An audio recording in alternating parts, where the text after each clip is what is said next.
Babak 1, sabotase langit dan runtuhnya benteng Syams.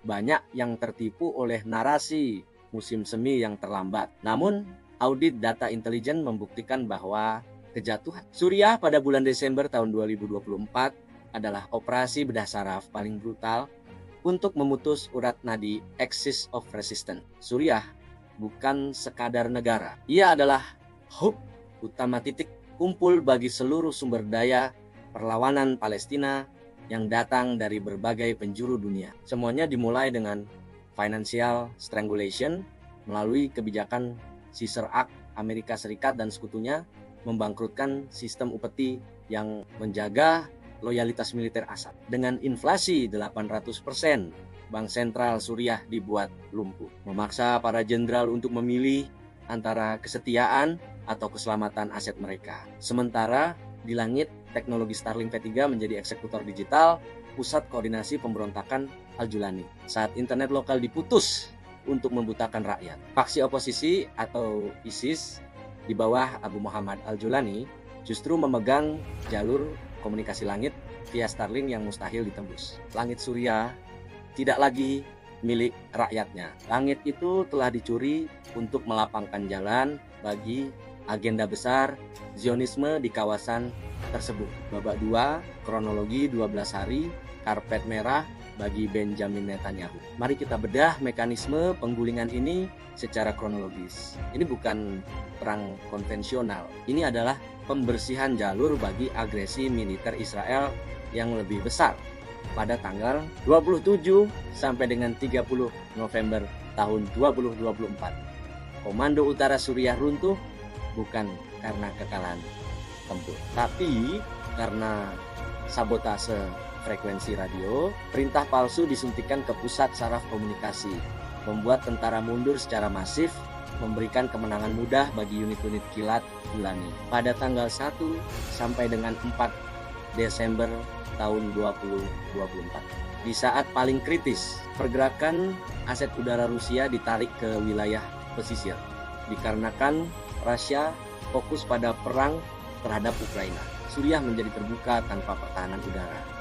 Berarti, tepat saat intelijen Zionis memberikan data target presisi kepada kelompok pemberontak ISIS ini. Pada tanggal 5 sampai dengan 7 Desember tahun 2024, Nadi Homs diputus pengkhianatan internal oleh Jenderal Kiva Molham intelijen militer dan mundurnya unit elit. Jenderal Suhel Al-Hasan membiarkan jalan tol bagi pemberontak pimpinan Al-Julani menuju Damaskus terbentang lebar. Pada tanggal 8 Desember tahun 2024, Damaskus jatuh. Assad melarikan diri dan tembok pelindung Palestina di utara resmi runtuh. Babak 3, tragedi utama, isolasi total, dan kehancuran Gaza. Inilah fakta paling berdarah yang sengaja ditutupi dunia. Suriah adalah gudang rahasia dan pelindung terakhir bagi perjuangan Palestina. Selama puluhan tahun, Damaskus menjadi satu-satunya tempat aman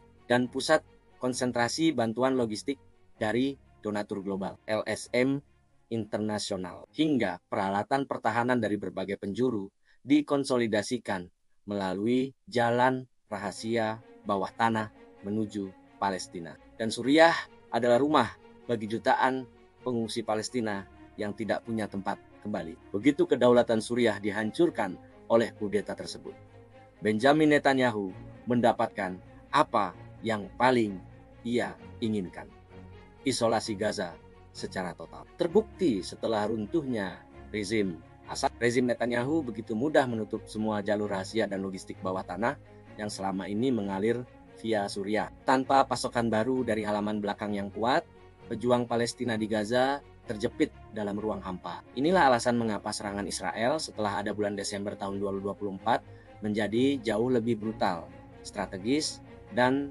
tak terkendali. Mereka tahu tidak akan ada lagi rudal, obat-obatan, atau bantuan yang bisa menembus perbatasan karena arteri utama di Damaskus telah diputus. Gaza dihancurkan menjadi puing dan reruntuhan, justru karena pelindung terbesarnya telah dikhianati dari dalam. Babak 4, sita jaminan, energi, dan keuntungan Zionisme setelah perjuangan Palestina dilumpuhkan secara logistik. Wajah asli sang predator muncul, cita jaminan energi. Selain keuntungan militer, bagi Israel ada kepentingan ekonomi raksasa, yaitu pengamanan jalur pipa gas ke Eropa melalui wilayah Suriah yang kini dikontrol oleh faksi pro-barat. Suriah dipaksa menjadi koridor pipa gas global yang selama ini dihambat oleh kedaulatan Assad demi kepentingan poros perlawanan kemerdekaan Palestina. Kontrak-kontrak rekonstruksi kini menjadi